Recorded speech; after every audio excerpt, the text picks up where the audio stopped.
As a nation, we face real challenges. We carry.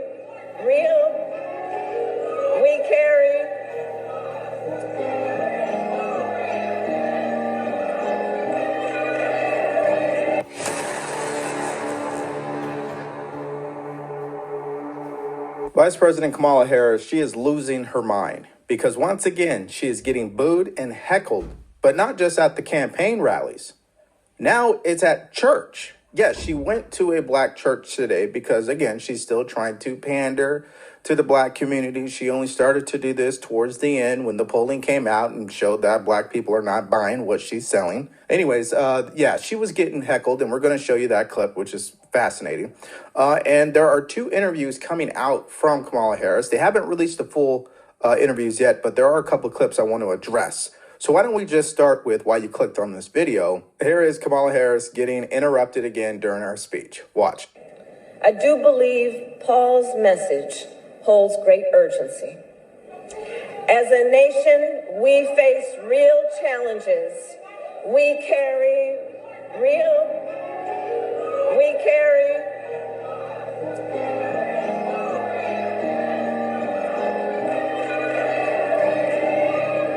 That's why we fight for democracy. That's why we fight for democracy.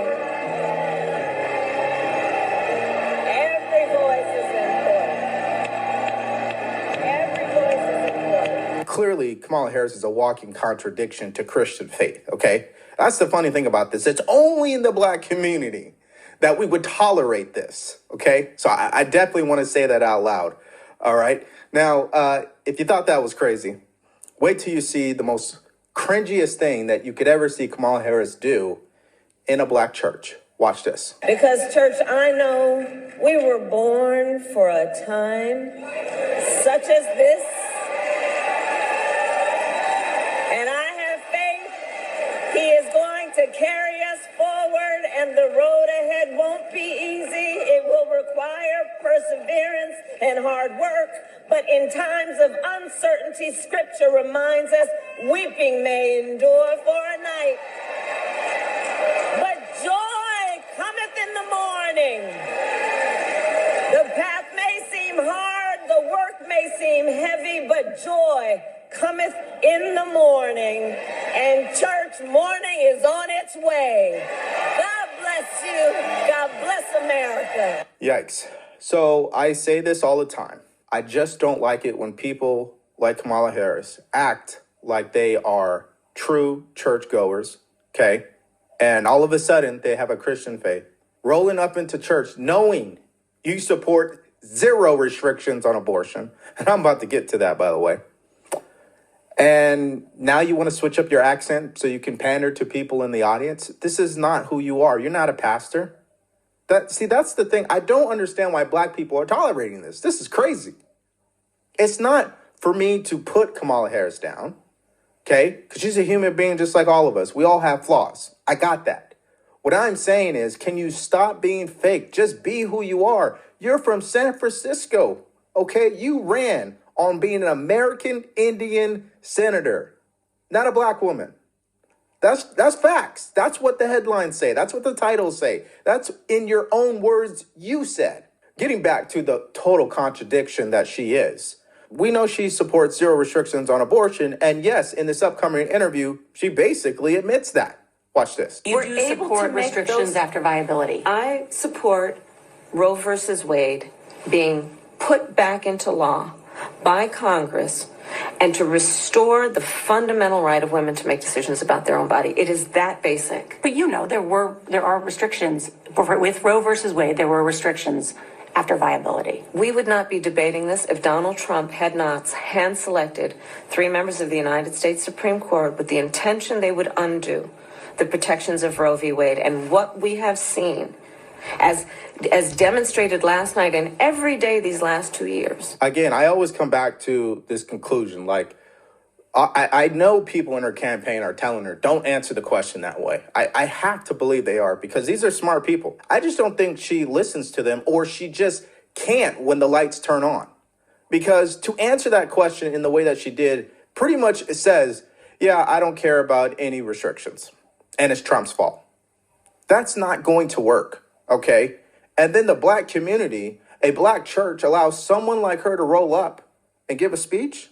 I find it funny. Every 4 years, it's the black community going out there and humiliating ourselves, humiliating our culture. We are walking contradictions. I would respect them more if they just sat out this election. I'm not going to demonize people for not voting.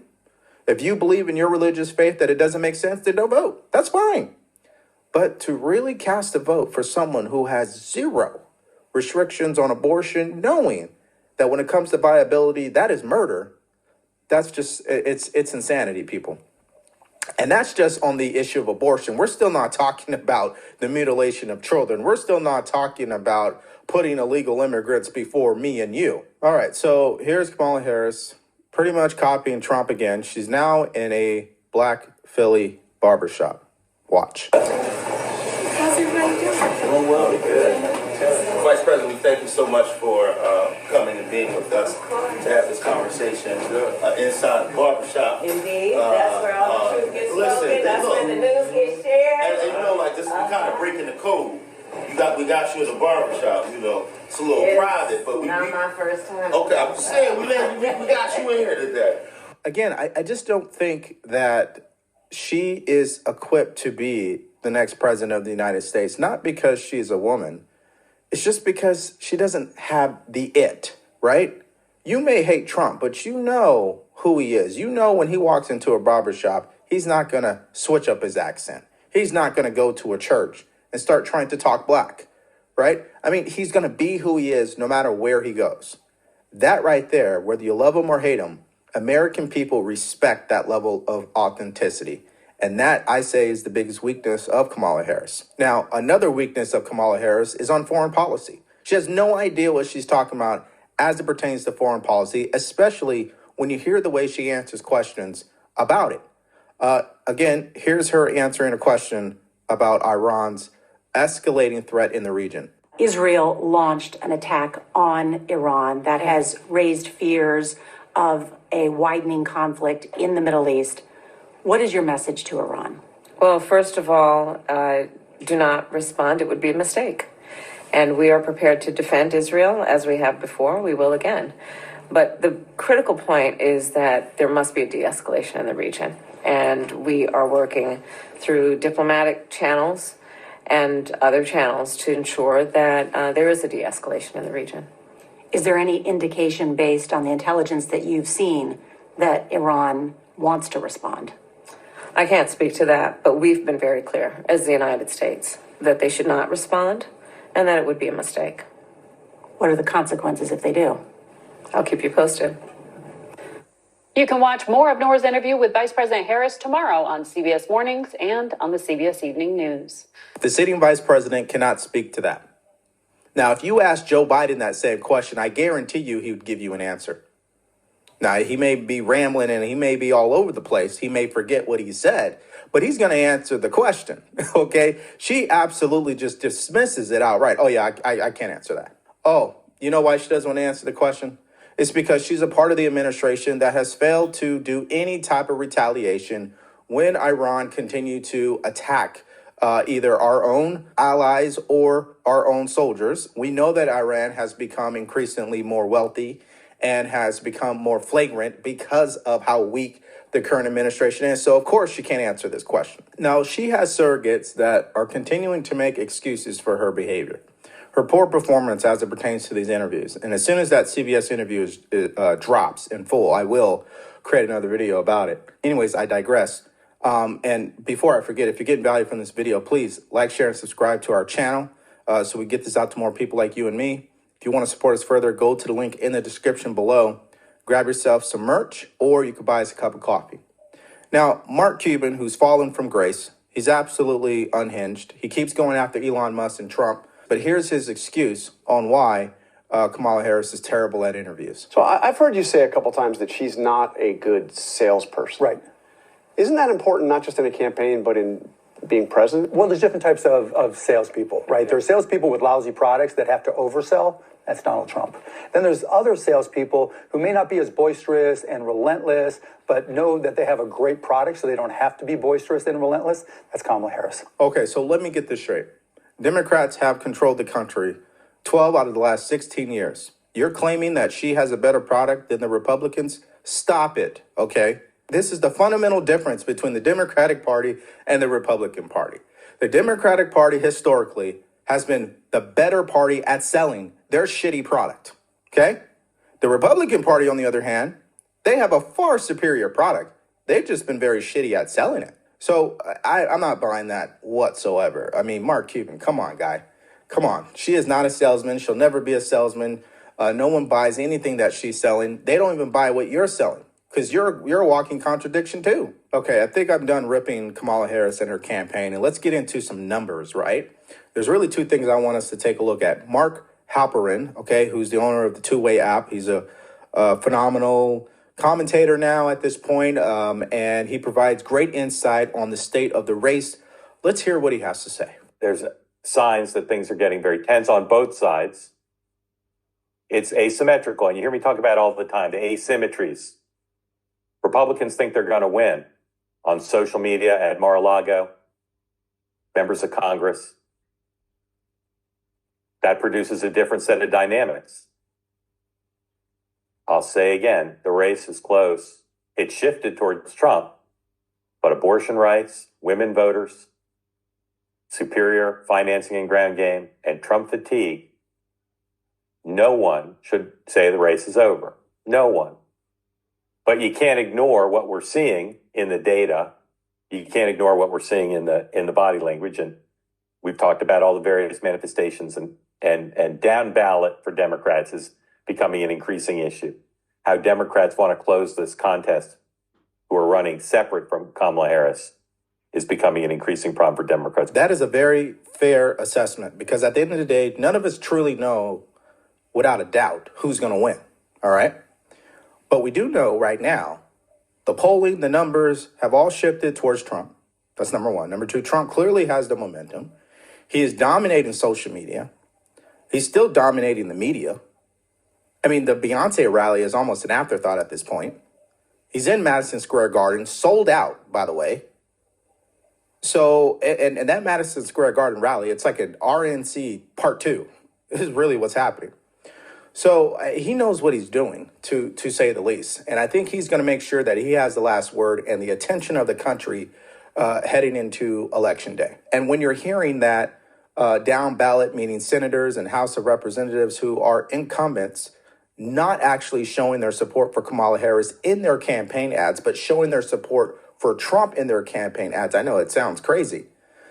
Clearly, polling is saying that she's having trouble in these battleground states. And one of the biggest things that I think stands out in this election that we didn't see in 2020 and 2016 is the possibility that Trump could win the popular vote. Watch this. One thing we have noticed in the last couple of days, this is not all of the polls that are out there now, but we have seen a number, 4 in the last 4 days, that have shown very small, but in the context of this close race, potentially meaningful movement in Trump's direction. I don't want to overstate it, but at the same time, it's hard to ignore these 4. The CNBC poll came out the other day, has Trump ahead by 2. The Wall Street Journal poll, Trump ahead by 3. These are national numbers. Siena and the New York Times, a tied race. CNN, a tied race. The significance here is broader movement. Again, we're seeing in Trump's direction. But what is happening nationally? Well, we can show you from the CNBC poll. They picked up on something that our own NBC poll was suggesting recently, and that is a shift in the image of Kamala Harris. You can see right now in the CNBC poll, 42 positive, 48 negative, higher negative than positive. That's where Trump is too, largely 39, 49. The significance is about a month ago when we were polling this, Harris had a higher positive than negative. In our poll, in the CNBC poll, in other polls out there right now, you see Harris now with that negative going back above that positive rating. Now, not everybody knows the science behind elections, but one of the biggest things that's easy to understand is something called low propensity voters. These are voters or people who never vote. That's really what it is. And the objective of the Trump campaign is to bet their money on people like that. Their whole ground game everything they've been doing up to this point is not just about getting the initial base to turn out, but people who otherwise wouldn't have voted. This is what he did in 2016, by the way, and why the polls were so off, because low propensity voters showed up for Trump.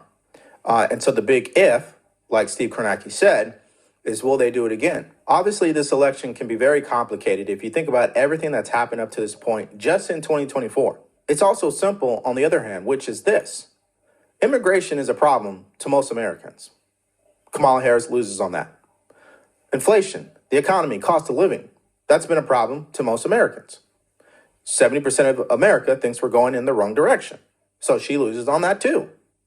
Foreign policy, Israel, Hamas, Ukraine, and Russia. She loses on that too. The only thing that she's going to win on is abortion.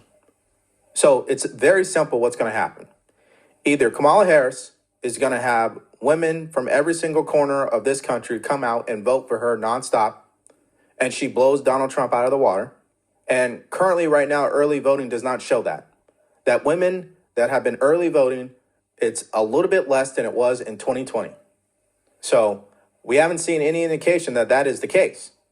Now, on the other hand, you could also see, like I just stated, where Trump is going to get people who would have never voted for him.